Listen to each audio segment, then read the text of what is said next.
Reformasi telah membawa perubahan besar untuk negeri ini. Salah satu lembaga yang berdiri karena reformasi adalah Komnas Perlindungan Anak Indonesia. Ada beberapa tokoh yang dulu mendirikan ini, termasuk yang getol yang kita tahu adalah Aris Merdeka Sirait. Beberapa waktu lalu Tuhan sudah memanggil beliau, dan kami sekarang ingin berbincang dengan istri beliau juga, Ibu Rosti Boru Munte. Sebenarnya sejak muda aktivis. Bahkan ibu ini juga berlatar belakang sarjana teologi dan aktif menjadi situa di HKBP Pasar Rebo. Kami akan berbincang bagaimana suasana batin beliau setelah peninggalan dari almarhum Aris Merdeka Sirait, Ketua Umum Komnas Perlindungan Anak. Horasito. Waduh, ini dari raut wajahnya saya lihat tetap antusias menjalani hidup. Tuhan memang sudah memanggil pasangan itu layak almarhum Aris Merdeka Sirait. Bisa cerita itu perjalanan itu dulu berkenalan dengan almarhum. Saya tahu ternyata sama-sama aktivis dulu katanya. Ya. Kami bertemu itu di gereja di HKBP Pasar Rebo. Kami sama-sama Naposubulung ya, atau muda-mudi di sana. Memang saya duluan di gereja HKBP Pasar Rebo, kemudian Bang Aris, saya manggilnya Bang Aris sampai akhir hidupnya, saya tetap panggil Abang karena memang sejak bertemu seperti itu. Ya, Bang Aris bertemu dengan saya memang di sana tahun 80, saya kira tahun 82 ya, 82. Kemudian kami ya sama-sama sih di situ, dan saya aktif di HKBP Pasar Rebo sebagai Naposubulung. Bang Aris itu sebetulnya dari gereja lain datang ke sana, maksudnya tidak langsung bersama-sama, tapi setelah bertemu, sejak itu memang kami selalu bersama-sama menjadi Naposubulung, menjadi aktivis juga, karena pada saat itu di tahun 1983 ada pelayanan dari gereja HKBP Pasar Rebo, khususnya dari bukan HKBP Pasar Rebo maksudku, dari HKBP Distrik 8 Jawa Kalimantan. Waktu itu namanya PMK ya, Pelayanan Masyarakat Kota atau URM ya, Urban Rural Mission. Nah itu saya dilibatkan di PMK, saya menjadi tugas lapangan waktu itu, karena sebenarnya ketika saya di awal saya aktivis perburuhan, karena saya bekerja di perusahaan. Saya aktif di pengurus di serikat buruh di tingkat pabrik begitu, di perusahaan. Kemudian karena PMK melihat keaktifan itu gitu, karena mereka pendekatannya adalah tadi untuk perburuhan. Nah, direkrutlah saya menjadi salah seorang tugas di PMK HKBP itu. Nah, di sana setelah terus kami berinteraksi di HKBP Pasar Rebo sebagai Naposubulung dengan Bang Aris, kemudian kami pada akhirnya jadi bersama-sama ikut di PMK HKBP. Saya memang duluan, tapi karena kami sudah bergaul begitu, dan tugas saya mengorganisir buruh di Jalan Raya Bogor itu, Jakarta Timur sampai Jalan Raya Bogor itu. Nah, jadi saya banyak berinteraksi dengan pemuda-pemudi Batak karena basicnya tadi HKBP begitu. Nah, ada pengenalan Alkitab, ada pertemuan-pertemuan rutin yang diselenggarakan oleh PMK HKBP. Saya yang mengorganisir Naposubulung atau pemuda-pemuda dari HKBP atau orang Batak, tidak hanya HKBP, untuk ikut bergabung di kegiatan itu gitu. Disitulah kami mulai terlibat secara intensif. Akhirnya kami bersama-sama menjadi aktivis melalui PMK HKBP gitu. Itu awalnya. Jadi memang murni kami ini aktivis gereja yang dipertemukan oleh Tuhan di gereja, kemudian jadi bersama-sama punya komitmen menjadi aktivis perburuhan. Setelah itu ya kami selalu bersama mulai dari tahun 83 sampai akhir hidupnya kami memang bersama-sama secara selama 9 tahun. Saya bergaul dengan dia sebagai hubungan pacaran, katakanlah begitu. dan di tahun 92 kami menikah. Kami ketemu tahun 83, menikah di tahun 92. Seperti itu. Oh, berarti sama-sama aktivis buruh dulu ya. Ya. Lalu kemudian ceritanya Haris Merdeka Sirait memilih jadi aktivis anak itu dari mana ceritanya? Jadi Iya. seperti ini. Waktu itu memang kami mempunyai setelah di aktivis perburuhan yang di PMK HKBP Iya. selama berapa tahun ya, di tahun 90 ya, tahun 90 akhirnya kami memutuskan untuk mendirikan lembaga sendiri setelah berpengalaman seperti itu, jadi keluar dari PMK HKBP. Nah, kami mendirikan lembaga sendiri namanya Sisbikum, Saluran Informasi Sosial dan Bimbingan Hukum untuk perburuhan secara umum, tapi lebih banyak ya bantuan hukum untuk masalah perburuan yang waktu itu kebebasan berorganisasi sangat dibatasi oleh pemerintah, bukan? Jadi melakukan pelatihan, pertemuan rutin dan seterusnya melalui lembaga kami sendiri ya, lembaga kami sendiri yang juga tetap kita basicnya tetap kekristenan atau HKBP. Karena itu dasarnya, jadi dari sana kami berangkat walaupun kita sudah punya lembaga sendiri, jaringan saya ke luar negeri karena pada saat itu harus selalu lembaga funding kita kan dari luar negeri, tapi itu basicnya tetap gereja dari Belanda, dari Belanda pada itu yang lebih dominan saya pikir gitu. Nah, setelah kita mempunyai lembaga sendiri tentu kita lebih intens bertemu. Nah, dalam periode perjalanannya kan Sisbikum menemukan ada banyak buruh anak ternyata, tidak hanya dewasa. Nah, ketika kita menemukan bahwa banyak anak-anak itu tidak bisa serta-merta disamakan dengan buruh dewasa, pendekatannya berbeda karena mereka anak-anak di bawah umur. Oleh karena itu pendekatannya harus pendekatan yang lebih rekreatif gitu, lebih dari segi seni atau apa, tidak bisa disamakan dengan perburuhan dewasa yang harus struggle, harus berjuang lewat serikat buruh dan seterusnya. Anak-anak kan nggak bisa berserikat ya, jadi oleh karena itu kita melihat ini harus dibedakan pendekatan terhadap buruh dewasa dan buruh anak. Nah, di dalam pendekatan itulah kita berbagi tugas. Akhirnya suatu saat kita berbincang, buruh anak harus didekati secara khusus. Nah, itulah yang saya tangani di perburuhan untuk anak. Bang Haris tetap di dewasa, dia mendirikan serikat buruh ya, GSBI dan seterusnya, dan itu sangat lama sebetulnya prosesnya untuk bisa sampai menjadi serikat buruh. Nah, seperti itu. Nah, di dalam perjalanannya kemudian teman-teman sepergerakan di seluruh Indonesia, karena kita kan selalu bekerja sama dengan serikat buruh, dengan pokoknya pegiat perburuhan di seluruh Indonesia. Kan ada banyak kejadian-kejadian yang harus kita berinteraksi dengan perburuhan di Sumatera Utara, di mana-mana seperti itu. Nah, para aktivis tuh melihat begini, ini untuk perburuhan sudah makin banyak, tetapi untuk anak-anak yang kenyataannya banyak anak-anak itu aktivisnya kurang. Jadi teman-teman seperjuangan dari seluruh Indonesia ya, dari berbagai daerah itu mulai bertanya gitu, ini mau bagaimana nih Bang Haris, mau ditetap perburuhan yang untuk dewasa atau ke anak-anak, karena di anak juga sangat membutuhkan dan pendekatannya sangat berbeda seperti itu.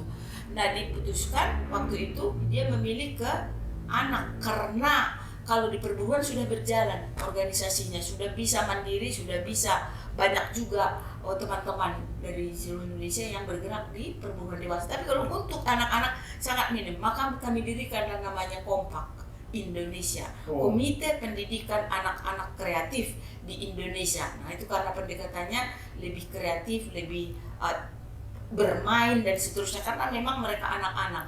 Ketika mendirikan itu, disitulah Bang Haris berpikir bahwa dia harus lebih banyak di anak-anak. Di samping itu juga khususnya di tahun 98 ya, 98 kan sudah ada, sebelum 98 sudah ada persiapan untuk mendirikan Komisi Nasional yang ini, dan itu digagas oleh teman-teman para tokoh atau teman-teman pegiat perlindungan anak dari berbagai provinsi melihat, atau dari seluruh Indonesia melihat bahwa memang dibutuhkan secara khusus untuk anak gitu. Nah, Komnas Perlindungan Anak kan didirikan oleh masyarakat pegiat perlindungan anak, juga oleh pemerintah, Kementerian Sosial, dari Kejaksaan, dari semua stakeholdernya itu sangat banyak kalau didirikan Komnas Perlindungan Anak gitu. Nah, Bang Aris itu seperti diutuslah untuk duduk atau ikut di Komnas Perlindungan Anak, belum berdiri tentu, tapi mengarah ke sana. Jadi teman-teman yang pegiat yang tadi itu bagi di Indonesia itu mendorong kalau memang di anak ya sudah maju ke sana gitu. Jadi ketika forum perlindungan anak mendirikan Komnas Perlindungan Anak dengan tadi stakeholdernya dari pemerintah, dari UNICEF dan seterusnya, terpilihlah di situ untuk ikut duduk sebagai salah seorang yang akan didudukkan. Sebagai apa belum ketahuan waktu itu ya. Nah, tapi setelah terbentuk komisionernya, duduklah Bang Aris itu salah seorang komisioner, dan dia ditugaskan sebagai direktur eksekutif di awal gitu. Nah, disitulah mulai secara full lebih konsen kepada anak. Nah, bagaimana caranya supaya ini betul-betul mengerti dan menguasai isu tentang anak secara keseluruhan, kan begitu. Nah, Bang Aris full time di situ, saya tetap di anak untuk mensupport data-data kalau bicara tentang anak-anak, baik itu anak jalanan, anak buruh di sektor industri dan yang lain-lain, karena lembaga kami sudah ada. Jadi setiap yang disampaikan itu pastilah faktual, karena memang kami punya lapangan untuk itu, seperti itu. Sehingga teruslah di anak, dan yang buruh dewasa tetap berjalan dengan karena serikat buruh sudah berjalan, mereka berjalan sendiri, seperti itu.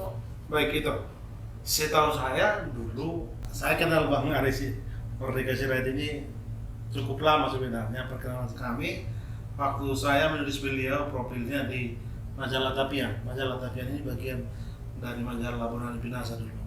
Jadi saya di situ 2007 kan ya, saya kenal beliau. Lalu dari situ saya banyak mengikuti, tentu berbagai hal saya wawancara beliau, termasuk berkali-kali di Suara Tapian TV ini, dan di majalah dan di tabloid, termasuk di Narwastu dan Suara Batak dulu kami pernah tulis. Yang saya ingat pengalaman dari Bang Aris ini sebagai orang yang sejak awal ikut terlibat mendirikan Komnas Perlindungan Anak, kantornya itu berkali-kali terbakar. Kemungkinan ya ada misi untuk menghilangkan data-data, karena kan perjuangannya sangat masih apa sebagai istri waktu itu, bagaimana itu mendukung atau menjaga dia agar dia selalu was-was semasa hidup begitu. Oh ya, itu memang tugas seorang istri ya, harus menjadi pendamping dalam setiap ya suka duka, dalam keadaan apapun. Nah, ketika kita memutuskan bahwa kita menjadi aktivis, kan kita bertemunya juga tadi itu ya jadi aktivis ya. Jadi oleh karena itu kita sudah tahu konsekuensi. Apalagi saya duluan yang menjadi aktivis, tadi saya ajak Bang Aris karena bertemu di gereja, kan. Oleh karena itu saya sadar betul bahwa konsekuensinya itu ada, apalagi pada saat itu kebebasan untuk berbicara, kebebasan untuk berorganisasi masih sangat-sangat dibatasi, kan. Itu terjadi itu di masa-masa Orba. Disitulah justru kita menggebu-gebu untuk mendirikan organisasi buruh, bukan? Oleh karena itu sudah tahu akan ada resiko atau konsekuensi dari bergerak di bidang perburuan yang isunya sangat sensitif gitu ya pada saat itu, dengan militerismenya dan seterusnya gitu. Nah, oleh karena itu saya selalu ada di sampingnya. Jadi dalam arti bukan hanya di samping secara fisik, tetapi pemikiran-pemikiran apa yang mau dilakukan. Saya memang selalu berada di belakang untuk memberikan masukan-masukan yang positif. Dalam setiap geraknya pasti kami diskusikan. Dan tentu kami doakan, karena kita berangkat dari aktivitas gerejawi gitu. Jadi setiap kita mau melakukan apapun, kita diskusikan kira-kira ini mau berbuat apa, arahnya kemana, kita analisis ini apa keuntungannya, apa kira-kira tantangan atau konsekuensi yang kemungkinan akan kita hadapi. Itu semua kita bicarakan, sehingga ketika ada misalnya kesulitan atau tantangan, katakanlah yang paling banyak waktu itu adalah dari pihak keamanan ya, karena atau militarisme pada saat itu memang konkret, itu nyata itu. Jadi ketika terjadi pengorganisasian buruh, sering ditelepon, sering dijagai atau apapun, itu sudah terbiasa buat kami di masa-masa itu.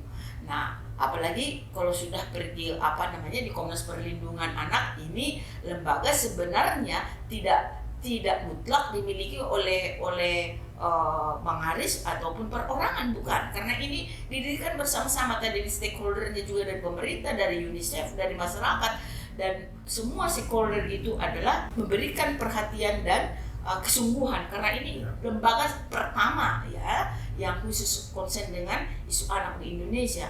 Tetapi dalam perkembangan berikutnya tentu banyak benturan dengan para pihak yang tidak senang ketika isu anak ditangani secara serius. Banyak predator, banyak penjahat yang memanfaatkan anak atau apapun lah yang bisa mengganggu hak-hak anak. Nah, ketika itu terjadi pasti berhadapan dengan Komnas Perlindungan Anak yang di dalamnya waktu itu Bang Haris itu kan setelah Direktur Eksekutif ya kemudian menjadi Sekjen 2 periode.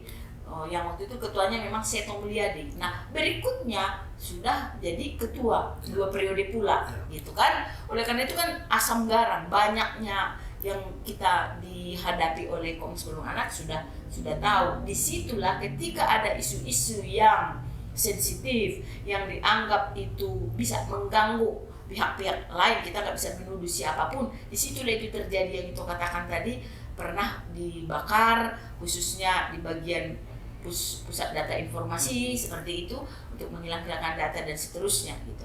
Nah, ketika itu terjadi ya kita yakin saja bahwa apa yang kita lakukan benar di mata Tuhan. Nah, itu yang terpenting, dan kita tidak merugikan siapapun. Kalau itu mengganggu kenyamanan para penjahat atau predator atau pelaku pelanggar hak anak, itu memang itu yang harus kita lakukan gitu. Memang kita harus tahu yang kita hadapi itu adalah musuh anak-anak, ya kita memang ada berpihak bersama-sama dengan anak-anak. Jadi saya pikir itu hal yang memang sebagai lumrah dan konsekuensi dari perjuangan begitu itu. Kami tahu lulus dari, nanti diperbaiki kalau salah, lulus dari sarjana teologi di STT Jakarta dulu ya, di proklamasi, tapi memilih hanya situ di HKBP.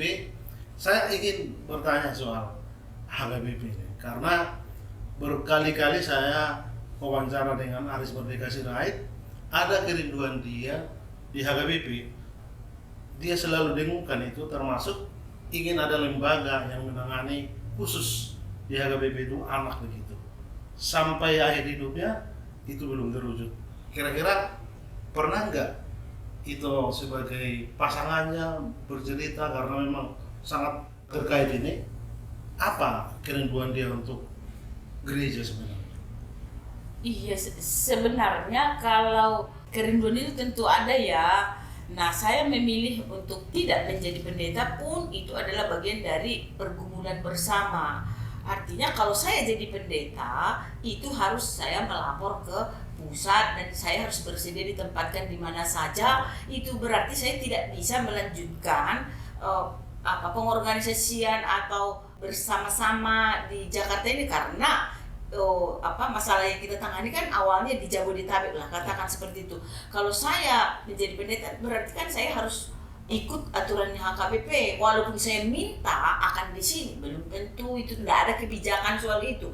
Maka Bang Haris tuh bilang sama saya, udah kalau memang tidak bisa menjadi pendeta, ya sudah melayani yang di luar gereja sebagai gedung gereja, tetapi itu adalah juga ladang yang harus kita tangani, bahwa itu juga pelayanan untuk Tuhan, itu kita lakukan seperti itu. Maka saya mau untuk tidak menjadi pendeta, tapi menjadi aktivis di gereja saja. Nah, kan begitu.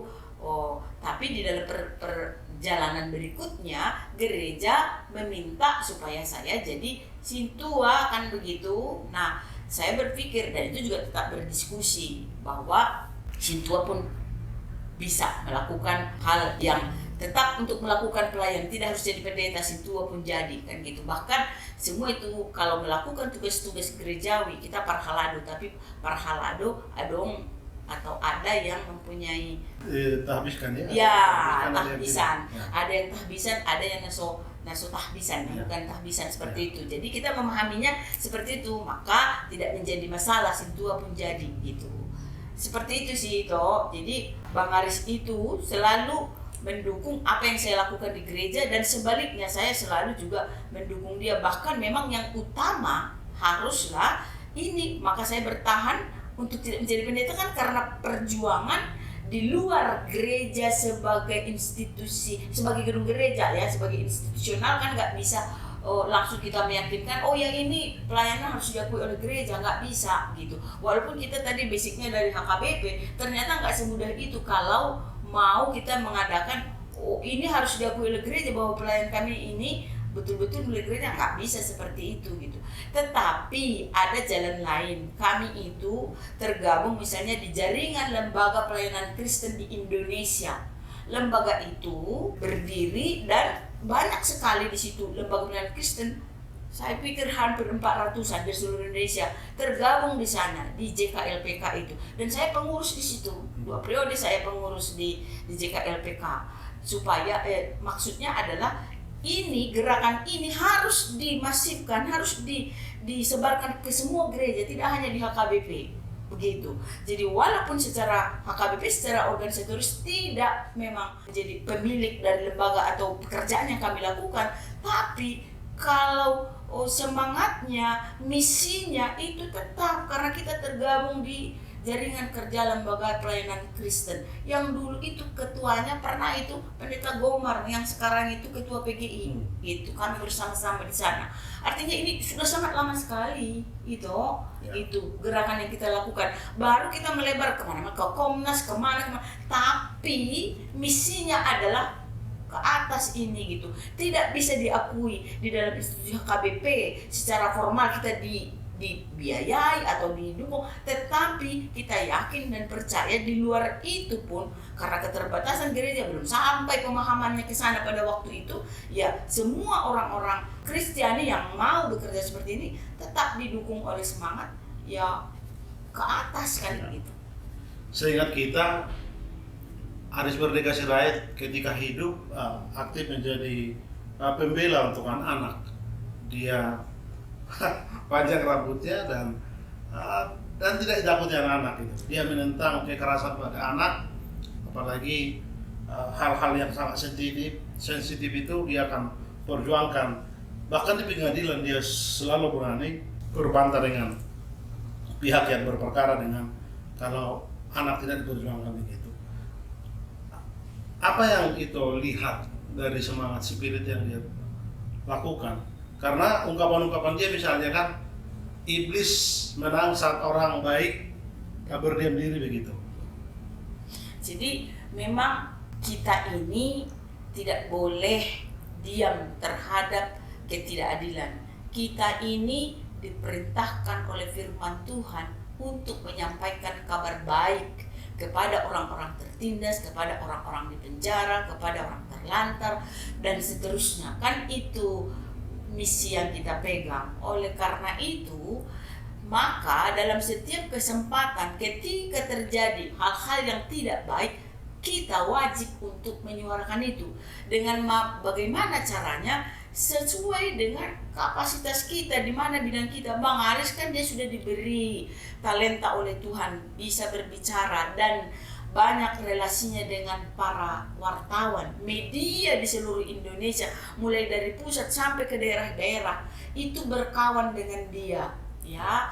Oleh karena itu, dia sangat mempunyai kesempatan untuk menyuarakan apa yang ada di dalam benaknya, yang secara teologis katakan begitu, itu memang dituntut harus mengatakannya kepada dunia ini, kepada bangsa ini, kepada gereja, kepada masyarakat, kepada keluarga dan rumah tangga.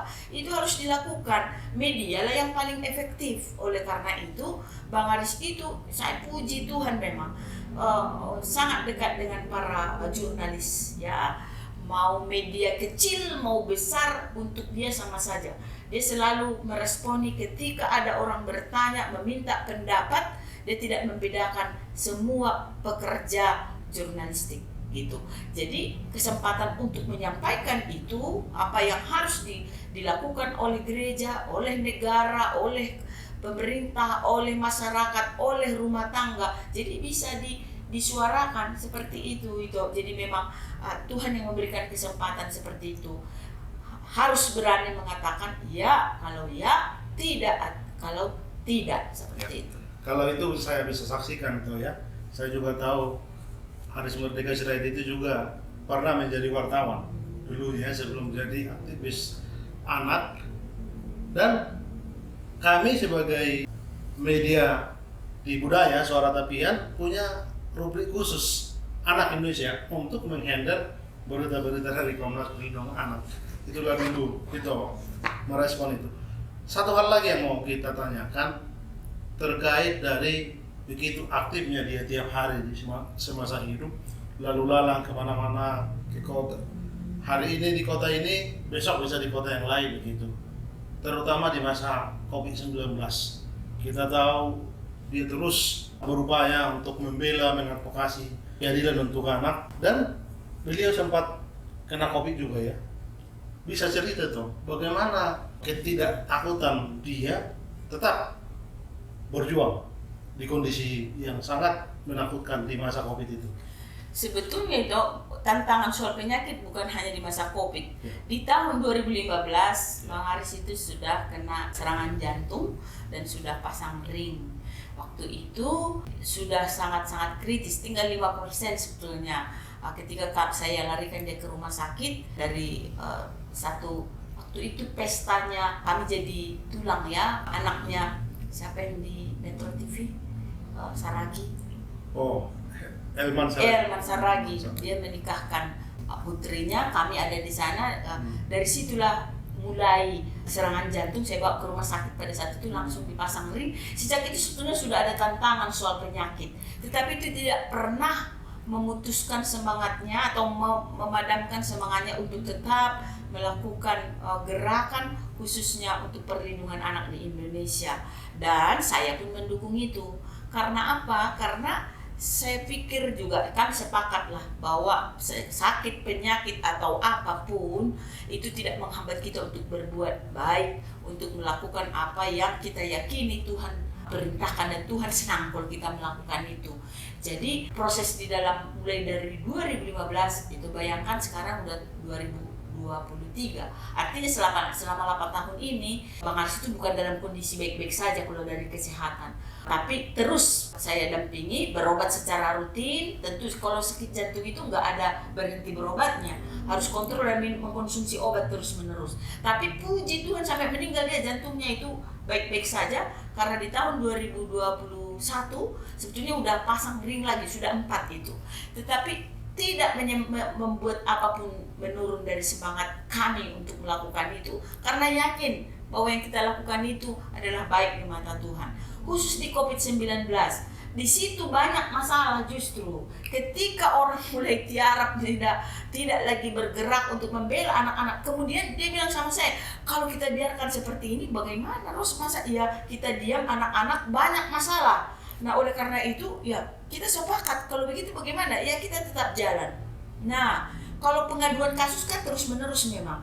Tetapi kita melihat bahwa kondisi itu harus dihadapi dengan segala keberanian, dengan semangat, tapi keberanian yang tentu diperhitungkan ya, bahwa kita harus mengkonsumsi vitamin dan seterusnya, dan kita harus selalu konsultasi dengan dokter tentang kesehatan, maka kita tetap berjalan. Suatu saat tetap kena COVID ya, tetapi itulah keajaiban Tuhan. Saya nggak pernah sakit itu sebagai pendampingnya.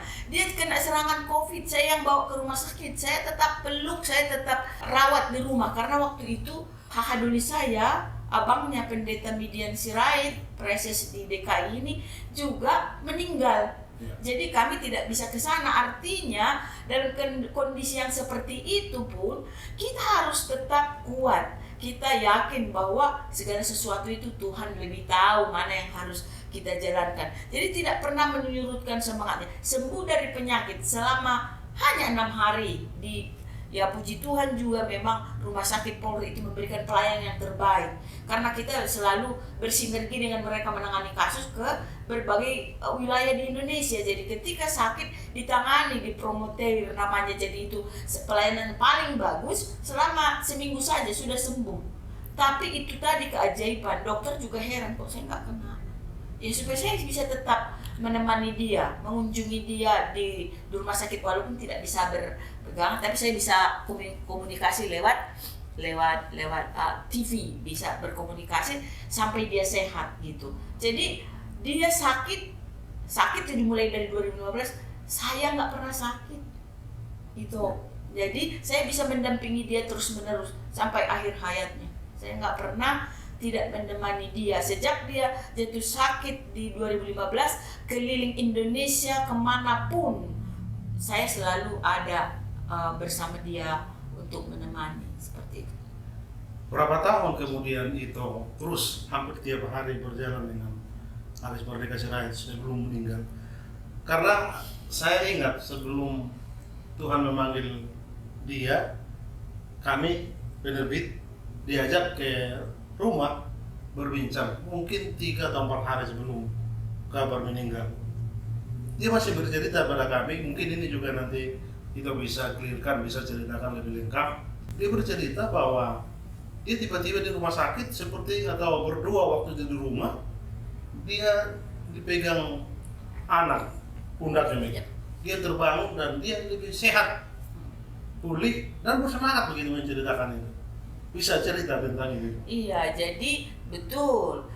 Hari itu ketika itu datang ke rumah saya berani untuk, saya ada tanggung jawab juga di gereja, saya menjadi ketua panitia pelaksanaan HKBP Pasar Rebo Bermasmur. Jadi saya rapat, maka saya berani meninggalkan karena dia sudah sehat. Nah, sehat ketika bermimpi itu kan 8 hari di ICU, masuk rumah sakit yang kedua kali. Nah, 8 hari di ICU, 5 hari di kamar perawatan, habis itu kembali ke rumah.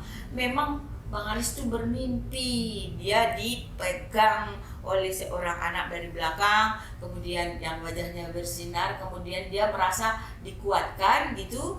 Nah, jadi dia merasa sehat. Nah, saya pun yakin dengan itu, kan? Di samping kita memang selalu berdoa bagaimana supaya dia panjang umur dan sehat terus, kan begitu.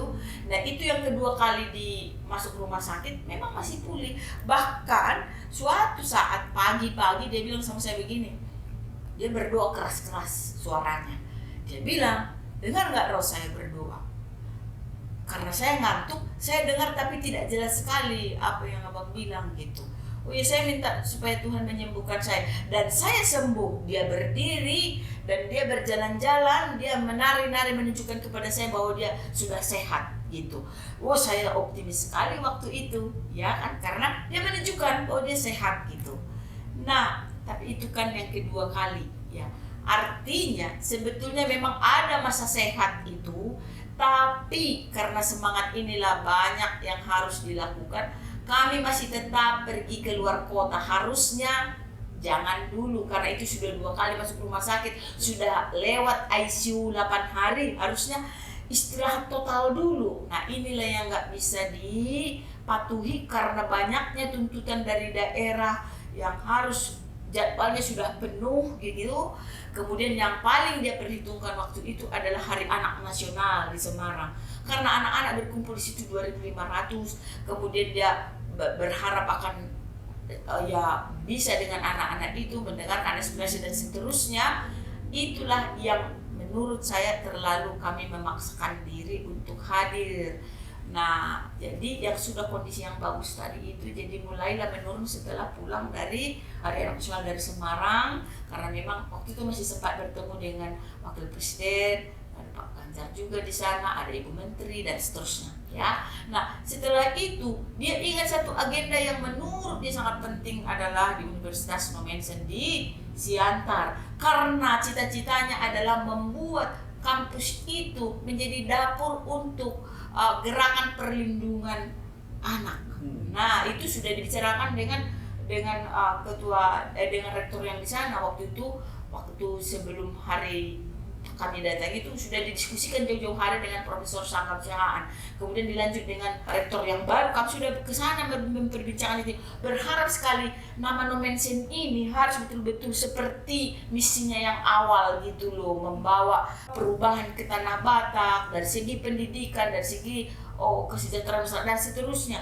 Itulah yang mendorong ketika sudah berjanji membawa menteri memang ke sana gitu, Bang Astu lagi-lagi memaksa saya. Sebetulnya saya kurang setuju, tapi dia bilang ini agenda sangat penting, Bros, karena ini sudah Ibu Menteri juga sudah bersedia dan seterusnya.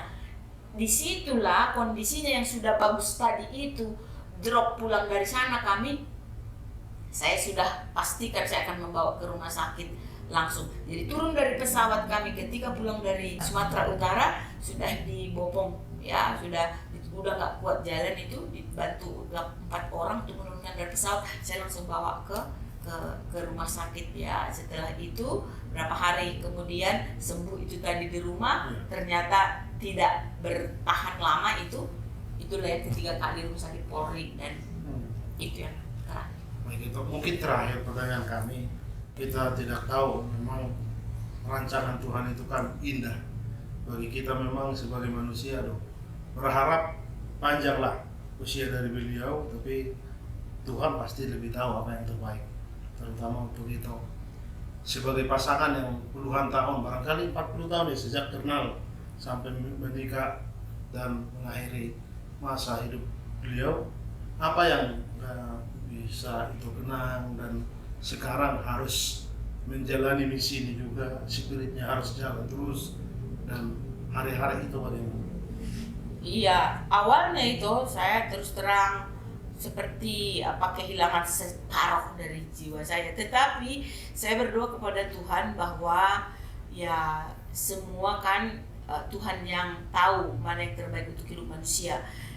Akhirnya saya menyadari kalaupun misalnya Bang Aris dalam keadaan sakit, kalau tidak dalam keadaan yang fit, itu juga mempunyai tantangan. Dia tidak bisa bergerak kemana-mana dengan leluasa, dengan keadaan yang semakin memburuk. Kita lihat saat ini banyaknya kasus kejahatan terhadap anak gitu. Kalau kondisinya tidak fit, tidak seperti yang seharusnya, itu juga suatu tantangan juga buat dia dan buat saya, terlebih buat dia kan pasti bergumul untuk itu. Maka saya mengatakan kepada Tuhan, kalau memang Tuhan merencanakan mana yang terbaik untuk dia, karena saya bisa menyaksikan mulai dari hidupnya sampai akhir hidupnya, dia selalu membawa sukacita bagi banyak orang. Dan saya menyaksikan, bersaksi ini, ketika dia meninggal pun ungkapan duka, ungkapan baiknya dari semua orang yang datang, lintas agama, lintas suku, menunjukkan bahwa memang perbuatannya yang baik selama hidup itu. Banyak orang yang merasakan seperti itu diungkapkan kepada saya. Jadi itu menyemangati saya bahwa suami saya sudah melakukan yang terbaik. Dia sampai akhir ya, garis akhir hidupnya, dia tetap memperjuangkan kebenaran yang kami imani bahwa itu adalah sesuai dengan yang Tuhan perintahkan. Dan masyarakat yang datang mengungkapkan itu, bahwa selalu bilang sama saya, Pak Aris itu adalah orang baik. Itu dikatakan oleh saudara-saudara yang datang melayat. Tadi saya sudah katakan lintas agama, suku, ras dan seterusnya. Selalu mengatakan itu kepada saya. Itu yang membuat saya, oh iya, berarti ini penghiburan buat saya. Walaupun saya sedih sekarang, tetapi saya tidak boleh dikalahkan oleh kesedihan, dikalahkan oleh banyaknya kesedihan itu gitu. Tapi harus saya tetap berdiri tegak, meneruskan garis perjuangan yang sudah dilakukan oleh suami saya, karena memang itu kami lakukan adalah dengan komitmen sejak awal. Jadi bukan karena keterpaksaan, tapi itu komitmen. Jadi itu komitmen itu harus berlangsung. Dia sudah menyelesaikan tugasnya sampai akhir, ya kan? Dan dia mempertahankan imannya, kan begitu dikatakan. Nah, sekarang saya meneruskan apa yang bisa saya lakukan. Memang kebetulan ini saya sudah pakai baju ini karena di masa transisi ini pertemuan para komisioner meminta saya menjadi ketua pembina di Komnas Perlindungan Anak gitu. Jadi komisioner sudah diisi sampai rakernas nanti di bulan Januari baru kepengurusan yang definitif. Tapi mereka sudah meminta saya supaya saya menjadi ketua pembina. Saya bersedia untuk itu supaya saya bisa tetap terlibat di dalam Komnas Perlindungan Anak walaupun saya bukan ketua seperti itu, tapi saya bisa tetap di sini, saya tetap bisa menjalankan tugas saya di gereja, dan saya bisa menjalankan hidup saya karena saya sudah lansia juga kan gitu ya, secara normal tetapi tetap berguna dan menjalankan misi yang kami imani, yang kami lakukan sejak awal dengan suami saya. Semoga Tuhan memampukan saya untuk melanjutkan ini dan melakukannya dengan sungguh-sungguh seperti itu. Terima kasih waktunya bincang-bincang ini, Tok. Demikian sahabat Suara Tapian bincang-bincang kami dengan Situa Rosti Boru Munte STH. Dia adalah istri almarhum Aris Merdeka Sirait yang juga tetap mengawal lembaga Komnas Perlindungan Anak ini agar terus berjalan mengadvokasi membela kepentingan anak Indonesia, dan kita berharap semangat ini terus jalan. Karya-karya dari Aris Merdeka menjadi satu jejak bagi perjuangan membela anak. Terima kasih.